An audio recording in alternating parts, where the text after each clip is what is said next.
Next to the stage is Terri Moore. Terri is a proven equity, inclusion, and diversity strategist and coach. Terri is the head of equity, inclusion, and diversity at Google Fiber, where her focus is to lead and advance equity and inclusion and diversity organizational goals and to improve innovation success in the workplace and the marketplace for the internet service provider. Through her global consulting work, Terri has done so much. Terri has led and coached at various levels from individual contributors through senior executive teams. Her solutions have included top teams simulations, talent development, personality assessments, career accelerations, ERG group engagement, cultural competence, and workplace inclusion, just to name a few. These engagements were executed throughout the various industries, including media, manufacturing, accounting, finance, insurance, consulting, healthcare, and technology. Terri has been responsible for developing, delivering, and evaluating organizational strategies focused on train the trainer processes, sponsorships, mentorships, managing career success, increasing leader skill capability, and embedding workplace inclusion practices. Terri has received a master's degree in higher education and administration from Indiana University of Pennsylvania, a bachelor's degree in speech communication from Edinburgh University of Pennsylvania, and completed a coaching certification and master's program courses in organizational development from Queen's University in Charlotte, North Carolina. Welcome to the stage, Terri Moore. Thank you, Hey, Mary. Terri, welcome, welcome, welcome. I'm so glad that you are here. A couple of questions. So, as you know, by Terri's background, you have experience with mentorship and sponsorship. So, that's one of the Mhm. first questions I think people want to know. We Yeah. use that word so loosely, we use those words very loosely, but I think a lot of people don't really know what it is and what's the difference Mhm. and how do you acquire a mentor or a sponsor. So Terri, we want you to help us understand first, what's the difference between a mentor and a sponsor? Can you explain the difference for us, and then we can go into what are steps that we can take to acquire a mentor or a sponsor if you're one of those people that you feel that you need a mentor or a sponsor. Sure. Mary, it's interesting because you're right. I think quite a lot of us have used the terms loosely, and it's really interesting to understand that um,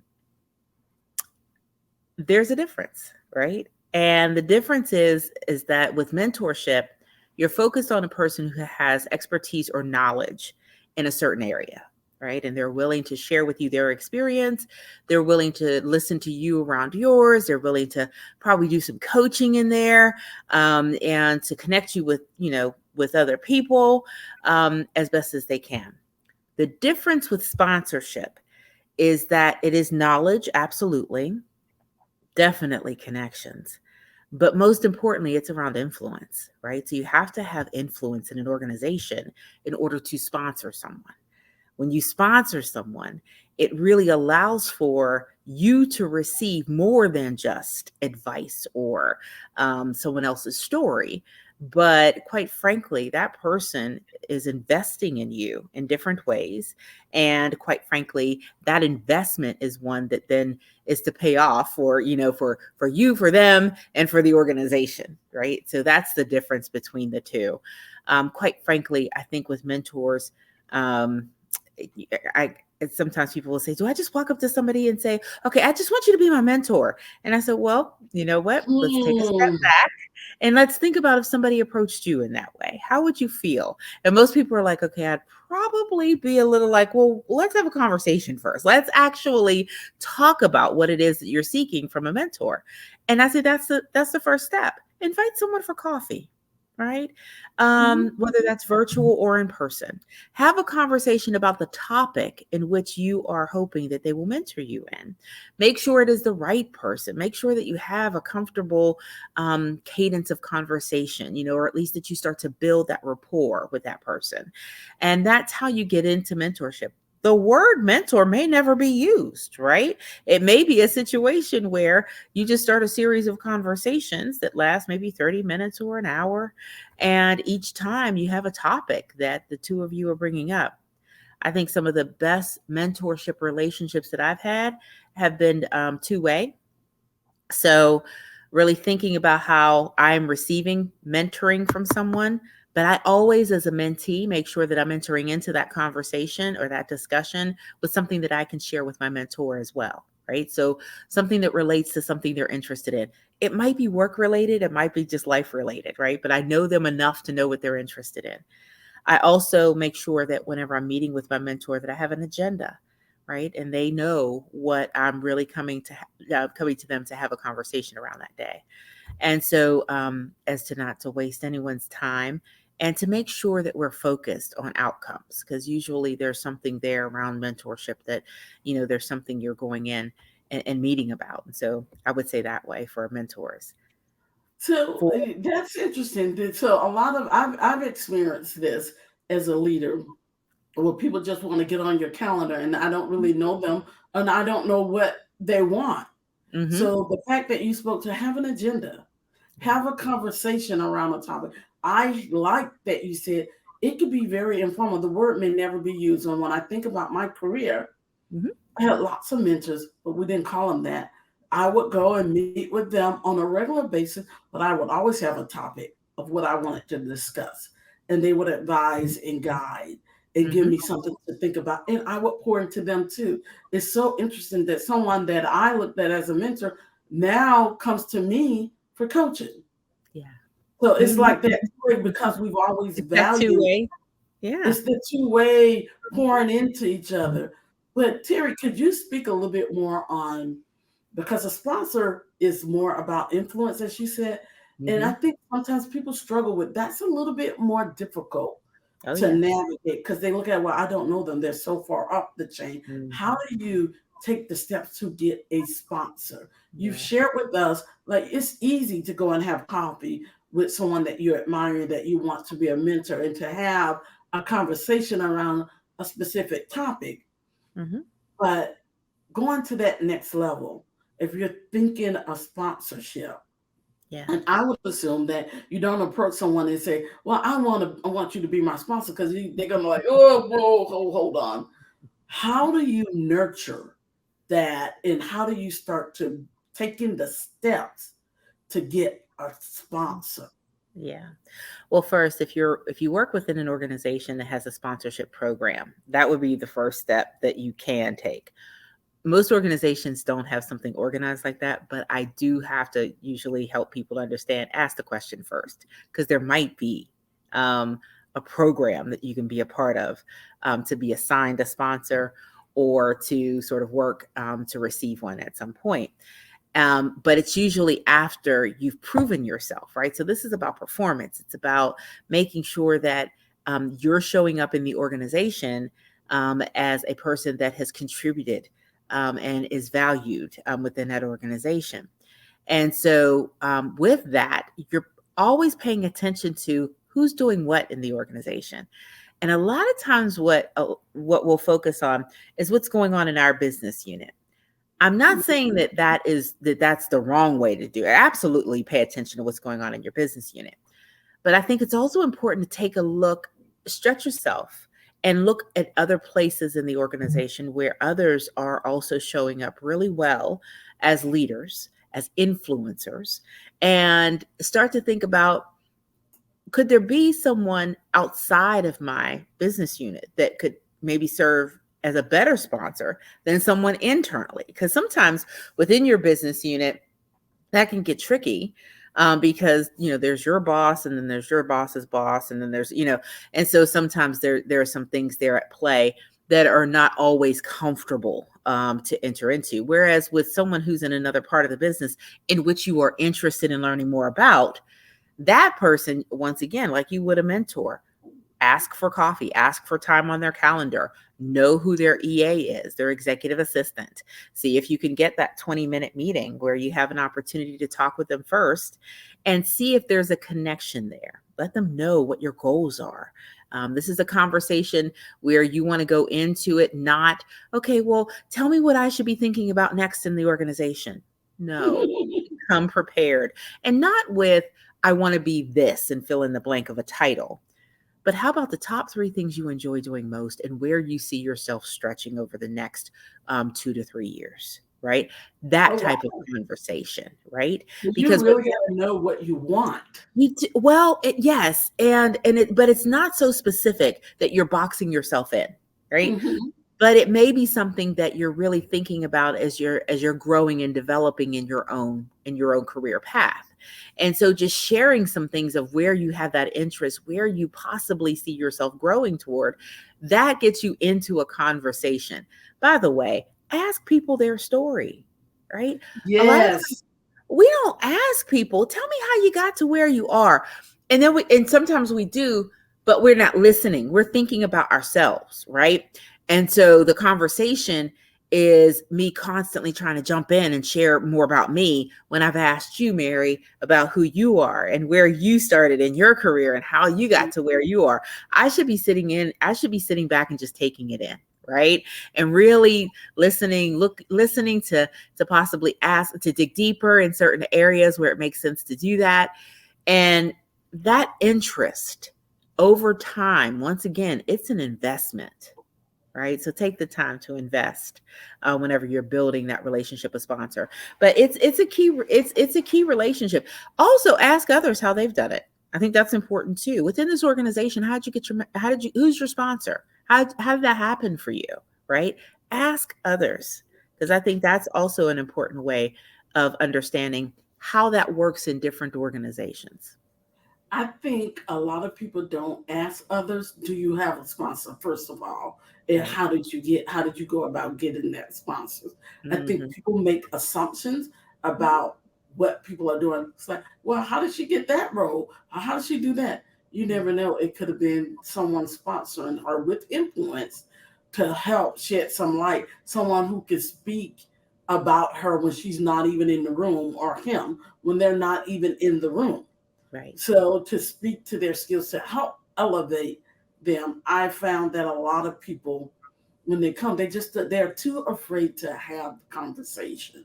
And Yeah. I don't think that you can get a mentor or a sponsor without taking the step to have the conversation.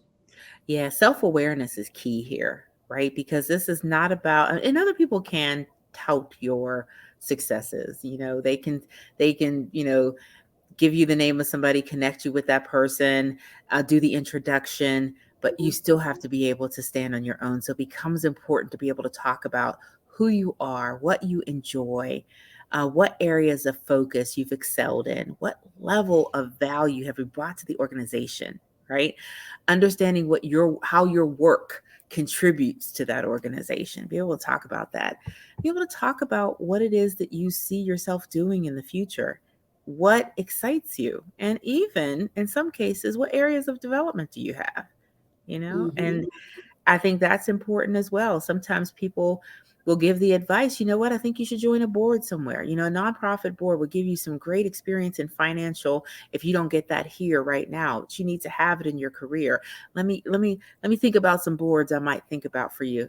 And then again, you've now made that connection, right? That is so perfect because I did that exact thing when Mm, I left corporate America. And I mm, think listening to you talk about it, I never really thought about it, but I when I reflect on it, this person was an informal type of mentor or sponsor. mhm, Um, and they valued me, but it was more about the relationship. I just never thought about it because we would meet, when we get together, when we talk.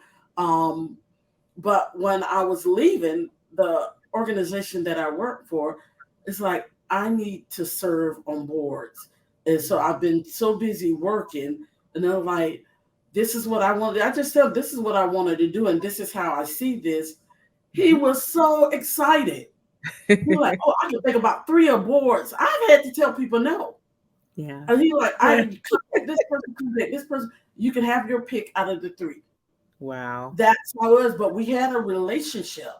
There you go. It was like a mentor. It started off as a mentor type relationship, but I Mhm. think over time it grew into more of a A sponsorship. sponsorship. Hmm. Hmm. Yeah. And So that is, it doesn't happen for every mentor relationship, which is where I caution using one saying leads to the other. But quite often when you think about who your sponsor is, you think back and you're like, you know what, there was mentoring that happened, yeah, right? and To I'm then talking get to the about like over sponsorship. a span of 15 years. When I think about Yeah. it, it started out more as mentoring, client, or whatever. And then as we both matured in our relationships and in Hmm. our roles as leaders, it became more of a sponsorship. It's interesting, but I never thought about it Great. until you just spoke about how these relationships happen, and how they can support you Hmm. on what you want to do, which leads into the next one. And I don't know if you want to add anything else, because I really do believe that you touched on it, but I want to ask you just, are there any specific steps that you would recommend people take, when on how to develop mentorship as a path for their personal and professional development? Or is it some of the same things that you already covered? Because what I Really? would do is like, I think you've covered a lot of this, Mhm. but some people are very black and white Mhm. and need 1, 2, 3, 4 steps. So what 3 steps would you say that how can you use mentorship or sponsorship for personal development? I think you can use mentorship in every part of your life. It's so interesting. We think of Oh ourselves, wow. I think, as so compartmentalized. But even thinking about new parents, I'm like, there are mentors, and usually it's the blueprint of their parents, right, that they use. But there are so many peers that they have, or others that they've watched parent. They're not like, you know what, that person just does that really well, and I'd like to know more about how they do that. How do they run their household so that things don't look like they're all falling apart, even when they may be, because life is real for all of us. So there are different levels and layers that you can use throughout every part of your life. I've mentioned board work, community boards. And so when you're looking to develop a new skill, when you're looking to connect to your community, because quite frankly it's so important for us to do so for many reasons. um, I think that there's just an opportunity to have mentors all along the way. And it really is, once again, just showing interest in something, sharing something about yourself, and being open to learning from somebody else, right? And so that's how you start to develop those relationships. But I think it can happen at every part of your life. You can have a mentor, and and we should. You should, and it's just like when you and I met, and I was watching you just navigate the room, and what I realized, I came at it from a learning perspective. It's like, wow, I could really learn something. Like when we started this conversation earlier, I was like, I need just a little bit of your personality to pull into my arsenal. Just because watching you, you guys have to watch her how she navigates a room. She is a gentle giant. She is so smooth with how she influenced. And that's a skill. And I recognize that right away. I'm like, that's a powerful skill. Hmm. That I need to learn that. That's someone that I can learn from. So looking at people that you can learn from is such a powerful way to develop and to mature as a leader, and to get yourself aligned with mentors that can support your personal development. And Mary, I will tell you, that was cultivated. That is not something that comes naturally for me. I am an introvert. I'm an intense introvert. And Ooh, the reason that I'm able to access other parts of my personality and show up when I need to facilitate or what have you, is because I've watched others do it. And so, and I've learned, and I've practiced. And so it takes intention. It also takes bravery and courage to be able to be in a space that sometimes doesn't always feel natural, but it's what's needed, right? So in order it for me to is. develop leaders, I have to Hmm. be willing to go into a space of leaders and have conversations from different perspectives. And also, I have to be prepared to be asked questions that I don't even know what people are going to ask me when I walk into a room, or when we're, doing a workshop or what have you, or even coaching one on one or group. Any kind of information can come out, any type of question can come up. And I have to be prepared to, one, share what I know in a responsible way and be accountable for what I share. But I also have to be accountable to say, you know what, I don't know. I've never had that experience before. But you know what? I'm willing to go on that ride with you so we can find somebody who knows, and literally just being able to say, I don't know. Right. That is being able to say I don't know is such a powerful move. It's such a powerful thing to do. And I think as leaders, we all need to be able to say, I don't know, but let me find someone who can answer that question, or I will get back to you when I do know. I'm going to go and find out. Yeah. That is such, I respect leaders who can say, I don't know. Mhm. And I think that is really good for all of us to learn that it's okay to say, I don't know. What I heard you say in our conversation Mhm. was that really stuck with me because intention is my word. You need to be intentional. Yeah. That is so powerful. And I think you need to be intentional about everything. So I also heard that you said is what I took from it is that you need to be intentional, and sometimes you need to be comfortable being uncomfortable. Yeah. Sometimes it's going to be uncomfortable Mhm. when you're going into places and into rooms where you need to have your voice heard, where you need to make influence. So those are two really big things. I'm paraphrasing some of what you said, but for me, the message was intention and get comfortable being uncomfortable, Yes. I and would you agree. will move yourself forward. Yeah. That was awesome. So talking about being uncomfortable, Mhm. let's talk about the state that we're in Yeah. now. And I just want to talk about navigating change in Mhm. this uncertain environment.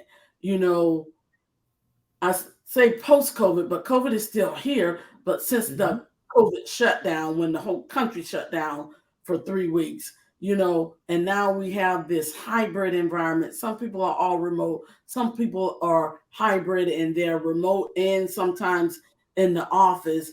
It's Mhm. very difficult to build like those strong relationships, to get mentors, to get sponsorship. Some people would say it's difficult. I've actually found it easier in this I environment. was good. I There was are gonna a say, lot for a lot of us introverts, we were like, we were built for this. we, but for a lot of we people, were this is built for normal, it. but a lot of people are very uncomfortable and Yes. they're like, well, how are we gonna get I've had the Yeah. question, how are we gonna get career development, professional Mhm. development when we're working from home? I mean, you can Yep. get more development than ever. You know Yeah. how many coffee breaks that I've had with people since we have been remote. But Mhm. nevertheless, times have changed.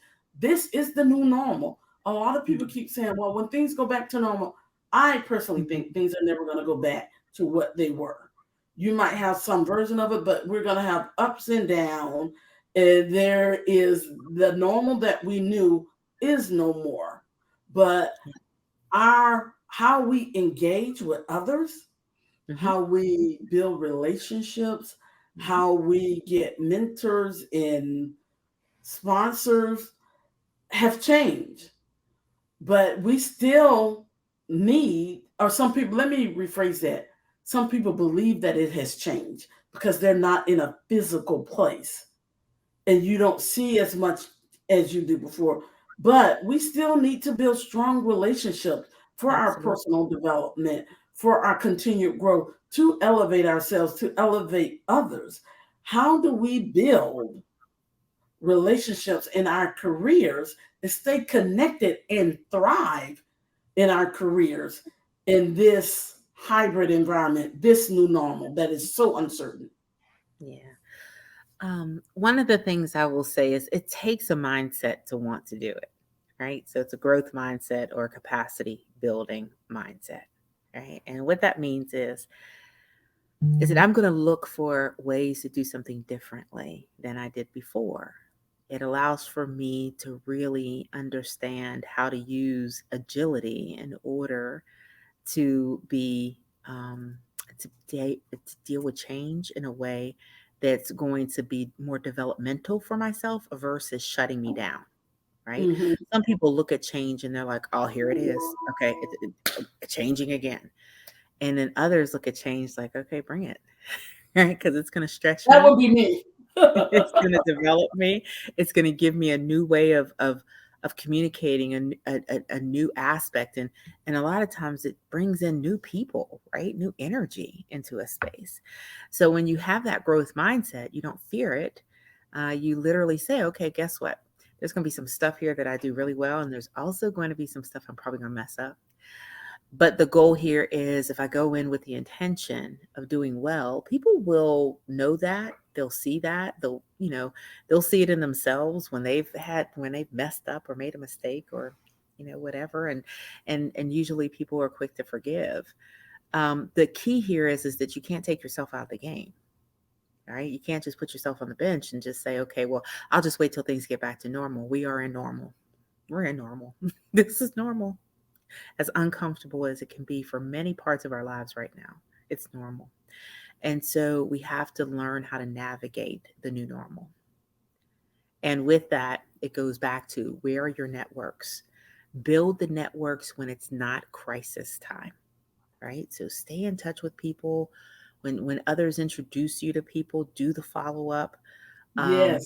find out what they're interested in, whether it's work related or even if it's appropriately personal related, that send an article or podcast, or if I'm going to be in your city, are you available to get some tea or coffee for a half hour versus, oh, can we go to dinner, because it maybe doesn't need to be dinner, it could be, but maybe it's a quick coffee break, to touch bases with folks. But the key here is, how do you stay connected? How do you look for ways? And there are various ways that people want to stay connected with you. Not everybody wants to meet with you in person. Not everybody has that capacity to do so right now. So it may be doing a drop-in phone call or what have you. But it's once again just being intentional about why it is you have the people in your life that you do. We do a session called Value Added Relationships, and really understanding what value, when you look at your network, there should be a value that you can put on each of those relationships that you have with everybody in your network. How often do you go through and say, I know this person, I know Mary, Mary knows me. But if I was actually going to go work for Mary's organization or for her to connect me to somebody else, what is it that Mary needs to know about me that, as you stated I can't earlier, afford you yet. Yeah. that Because I said, you that you would say that you would take my name into a room without me being in that room yet, oh, right? absolutely. What is it about me that I need to let you know about me, right? So that you would, when something comes up around coaching or around areas that I work in every day and that I'm constantly building expertise around, that you would say, hey, you know what, you need to meet Terri more, right? So how do I do that? How do I do that throughout my entire network, right? It's not an easy task, but I'm telling you, it is worthwhile. And then what value do you bring to other people's networks? Because typically we're thinking about what we can get from others. We don't think about how we can contribute to others. That's so important. By the way, Oh, when you talked about sponsorship and mentorship, one of the questions that some people will ask is, how can I be sure that I'm ready for a mentorship or a sponsorship relationship? Or I know I'm ready and I don't have one right now. It's okay. Why don't you find somebody to sponsor? Find someone to mentor, right? When oh, you put yes. yourself in that space, that energy starts moving a little differently. So there's a high school student, a college student, an emerging leader somewhere that needs your expertise, right? And in some cases may even need your influence. How do you then give that out so that you then receive it? Energy attracts. And I always say that. So I love that you said that, because one of the things that I have done, I think I did a video on this, but someone said, well, it's so interesting. Someone asked me, like, well, do you have any paying clients? I'm like, first of all, if they're a client, they're paying. Let's just get that clear. So they're like, no, because you do so many things for free. Well, this is my way of being of service. and you Mm. attract what you do. So Mhm. that's why I Yeah. do a lot of things for free, because there are going to be some people who will take that free stuff and run to the hills with it, and they will max it out. But then there are going to be people who are ideal for me, and they will want me to be side by side and working with them. And I just want to get the right person for me. Yeah. It's the pro So bono and, thing. and it's you attracting. You have to be what you attract. Yeah. So you Agreed. need to be mentoring and you need to be sponsoring no matter what level you're starting at. And that you'll get clarity for Mhm. yourself. That has worked for me in so many aspects of my life. And I Mhm. always, when I'm stuck and I'm trying to do something, it's like, go back to, so what are you doing? Mm. So that you can get that clarity on what Yeah. you want and what you need. That was well said, Terry. Thank you for that. You're welcome. I'm learning so much. I hope you guys are picking up what she's dropping down, because this is just phenomenal. I know a lot of people wanted to know about mentorships and relationships and building relationships. This is the new normal, people. This is the new normal. We are not going back. And you have to stay in the game. Don't get Mhm. out, stay in the game. And I found that it's even easier. Those were words to live by, Terry, and thank you for that. Um, One of the things that I want to move on to is, I know you have lots of DEI experience, equity, inclusion, and diversity. Mhm. And just, I want to talk about how do we get people to move from unconscious to conscious, and from exclusion to inclusion. I think a lot of times people are unaware when they're unconscious, but getting them to be more conscious Yeah. of the actions and the impacts that they do. Often we'll see minority leaders take on those behaviors, those traditional behaviors that have been what have been, whether conscious or unconscious, but they have been exclusion, where they've excluded people. But Mm. because they think that that is the way to success, I've seen it Mm. in women, I've seen Mhm. it in other protected classes, that those biases, those very same biases Yeah. that prevented them or made it difficult for them to excel in their careers, are the same biases that they are now, those behaviors that they're picking up, because they believe that that is the way to success. How do we, as leaders, especially as women, Mhm. women of color, be more conscious of what we've picked up because of our experiences, and not moving it forward, but we want to be more inclusive, be a more inclusive leader. Yeah. Do you have any insights and perspectives you can share with us? Well, once again, I think it goes back to intentionality, right? And so, what am I intentional about as a woman of color in a corporate environment or any environment, right? One is that I want to make sure that my work performance, I want to make sure that what I'm responsible for, that I am doing the best that I possibly can. And when I am falling short, that, obviously that I have people around me who can help me with that. Some of those people around me, I need to have people who look like me that can have that, I like to call it kitchen table talk. Hmm. It's that conversation that is professional. However, it's professional amongst a like group. Where I could say, sis, you know what? I know what you meant by what you said, but how you said that? Uh-huh. Yeah, it Yeah. totally, brought down the room or totally took the air out of the room. How let's role play how we can do this differently next time. How you can get your point across differently, right? But I've got to be open to that type of feedback, Hmm. especially for another Black woman to give me that feedback or a Black man to give me that feedback. And I also have to know how to do that for others in a way that's going to keep people's dignity, their respect, to have them continue to feel valued, right? So it's the one-on-one conversations, the before the meeting or after the meeting, to be able to give some feedback there. So I think those things are important. Um, I think it's also important and critical to recognize that not everybody, obviously, we all don't have the same experience. And Nope. so, yeah, and people who don't look like us, maybe people with less melanin in their skin, sometimes tend to think that we all have the same experience, and we don't, right? And Right. so, but we have to remember that too. So if I see somebody who shows up into a space and maybe something is a little off in their appearance, or maybe something's off in how they're having a conversation or what have you, it's up to me to have that moment of, hey, can I talk to you for just a second? I need some help with something, and then off to the side having that conversation. This is what I've recognized, and I just want to make sure that you know how that's showing up. And once again, coming from a place of helping to develop somebody versus tearing somebody down or giving them a critique. So what's my tone? How am I using my language, right? And so that becomes important as well.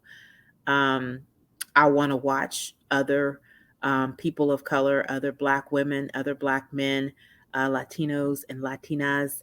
Um, I want to see other people succeed, and so in order to do that, I've got to make sure I build relationships, right? Because that becomes important too, and understanding that there may be a Latina that I build a relationship with a lot easier just because we went to the same school or we work for the same organization. That shows up a lot because the industry I'm in, um, you know, I've worked in that industry for a number of years, and so literally I'll have people that I work with.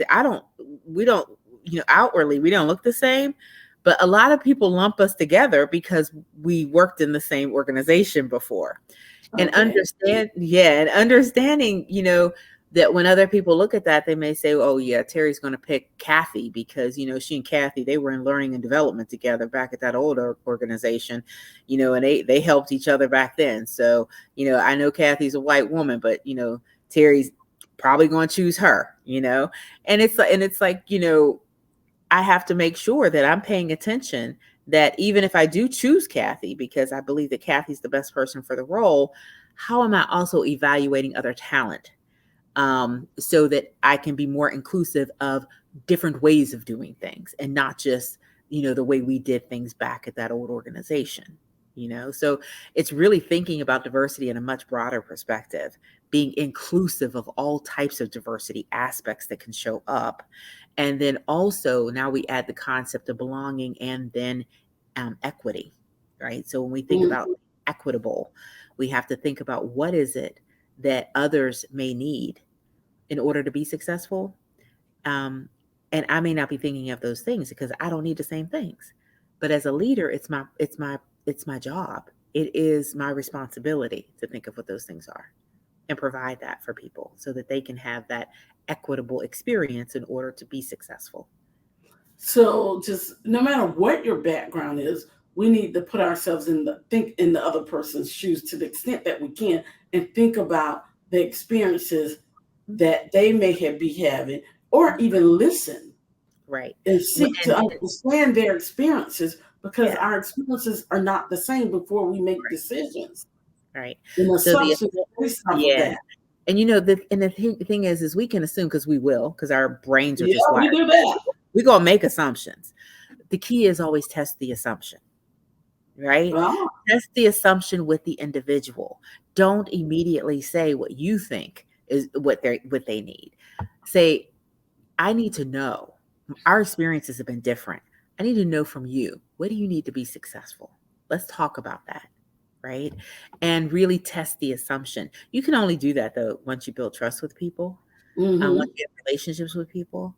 And so that becomes an important part of all of this. How are you building relationships? How are you, um, you know, really securing trust with folks? And that's at all different levels in the organization, by the way. Wow. Mhm. When I listen to you talk, I just like so many of this. I know this is leadership and we're talking about our careers or whatever, but it really does apply to just life. Oh, When it you're does. building relationships and how you build that just to navigate your life. Yeah. You need to be doing some of these things when you're meeting people, you're establishing your business or building new relationships. These are Mhm. all lessons that you can carry forward really in every aspect of your life, Yeah. even from like a spouse, man and wife, wife and wife, husband, husband, whatever it is for Mhm. you, the experiences are different. And we need to seek to understand that their experiences are different than ours in order to make this work so that we don't make assumptions.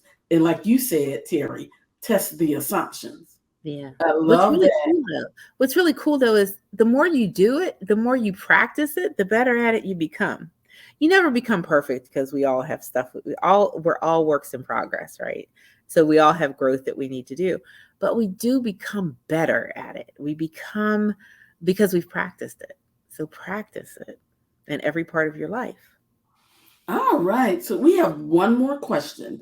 So Okay. this is one of my favorite questions. So Mhm. there's a push around DEI. Diversity. It's been around for a long time, and often people Mhm. just focus on the D and not the E and the I.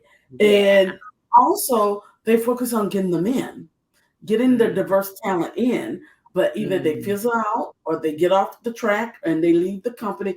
Companies still have not mastered how you've hired them. Now, how do you retain them and support their success?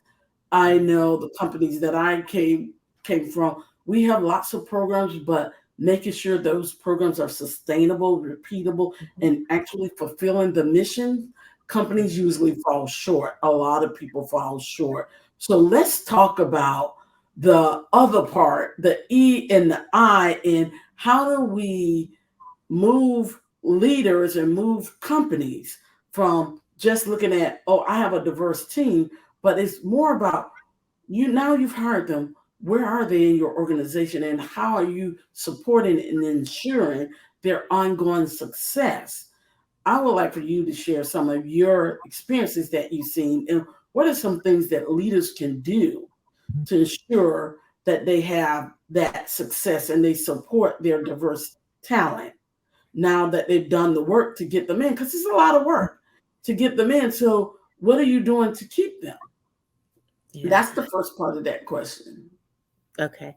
So, what leaders can do, I think the most important thing that a leader can do is be self aware, right? So, how are you showing up in your business around the concept of diversity, equity, and inclusion?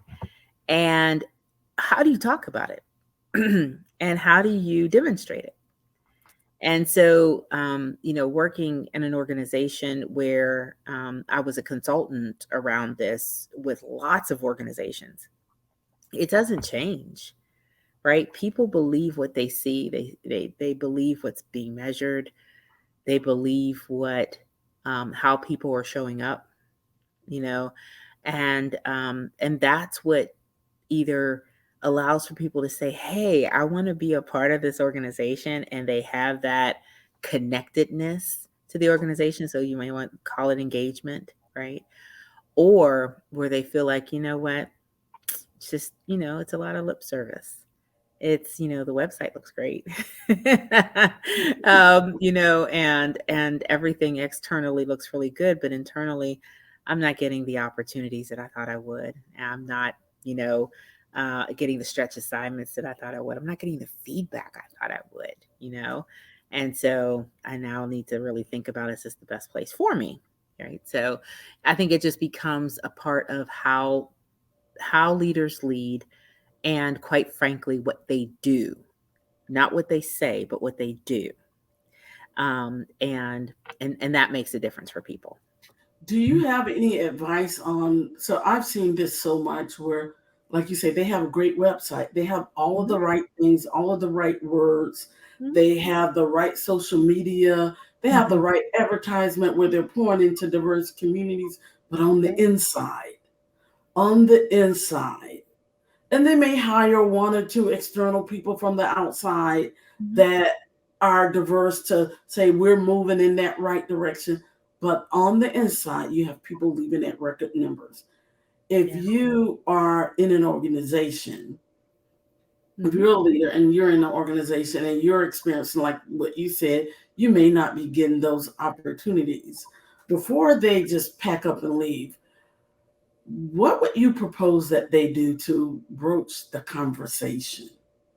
The person who's thinking about leaving, or the leader who Mhm. needs to intervene? The person who's thinking about leaving. Yeah. So So, that's a like really a leader to a leader conversation. yeah. So I had this happen actually. This happened to me. Oh, wow. And mhm, and I realized, because I had given almost 10 years to this organization, it was like, well, wait a minute, before you leave, is there anything else? Is there anywhere else in the organization that you can learn something from? Right. So while, and this was because I didn't have another job offer. Right.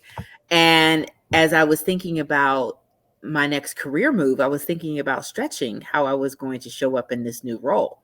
So I'm looking for these new roles, out, in the marketplace. And I realized they're requiring a certain number, obviously, a certain number of years of experience in this thing that I want to Mhm. do. And it's like, well, wait a minute. Can you do the thing at the company that you're still at, even if it's for like a year or two? Just because you know the lay of the land, you know how the organization works, you've learned how to navigate the organization, you know the leadership. You're just a little tired of this other area that you've been a part of. Can you do what it is you're thinking about doing, the new thing in your old organization? Wow. First of all, you have the relationships already built, Yep. right? There's going to be probably a lot of opportunity for you to have a failure or two, and people still give you the benefit of the doubt. You're going to learn, you're going to develop, and then it also gives you some time to really network externally before you leave that organization. I'm like, separate out, take the emotion out of it. What can you get before you walk away? Right now, if it's so bad that you're like, you know what, it is the organization, I just have to get out, then I think you look at that a little differently. And yet and still, you find ways that you really can take where you're currently at, and really make those that sort of that transferable skills, piece work for you as you're thinking about how you make that change. But I think that becomes an important, also it is a skill, right? To be able And to navigate in your own organization and do something different before you go somewhere else. Um, this is Also, where a mentor and a sponsor would definitely oh, come in handy. absolutely. And here's the thing is that your mentor, and this is also where it becomes important to understand, is sometimes your mentors and your sponsors, you should not just have one. You should have Oh, multiple, right? And part of that is what you have externally. So think about industry, right? And think about industry. So who are your mentors and possibly your sponsors in your in your industry, but also, um, because if you're talking about banking, who else in the banking industry you look toward. But then if you are specific in banking and HR, well, who are your HR mentors and sponsors that are not in your organization, right? That you've connected oh, to in like conferences or being a part of a board or what have you. that is so Because powerful. that's when you start to network at a whole different level and layer, and the value of those relationships is exponential, right, for you in that time frame. So it shouldn't always just be within your organization. You have to have some external too, because there are times when you'll need to call on that larger personal board of directors in order to get some support. I got goosebumps when you dropped that one, Terry. That was a big gem. I hope all of you guys got that, because that about having mentors and sponsors outside of your organization, Yeah. you can influence, and this is the key to navigation. The Mhm. relationships you have, not just internally, you have to be externally in different industry. It doesn't always have to be your industry. This is so powerful. That was so powerful. I hope people, that right there was worth everything. So you want to know how to navigate your career? Terry just told you. it is the relationships. And she broke it down on multiple levels. Terri, I want to thank you for Thank you. joining us and just sharing your perspective on leadership and how we navigate our careers and our life so that we can all achieve success. This is not only have I learned something, I hope that our participants are learning something because this is what we want people to do, to learn to navigate, to take these gems and apply them to their life, apply them to their careers. Terri, before we go, I just want to say, where can people find you? I know that you're working at whatever, but maybe they can follow you on your social media as you are navigating your career so they can watch Terri, watch her No. on her social media account. And if there's anything that you would like to share with the people on the call today. Yeah, I would always just say, LinkedIn is the best place to find me. So I'm just Terri Moore. I'm here in Charlotte, North Carolina. So if you put that in, then you'll usually just pull me up. And please feel free to reach out, reference this particular conference that you've attended, and of I own course, the Leader Summit. yes, I Don't own be the Leader harassing her too much. Summit. Yes, Lord, But don't harass her too much, but she's a gentle giant. I tell you, this woman has so much knowledge. yeah, well, Terri, thank thank you. you. I I cannot appreciate it. thank you. And I'm always learning from others too. So it'll definitely be a two-way street. But thank you, Mary. I appreciate the opportunity. Thank you, Terri Moore.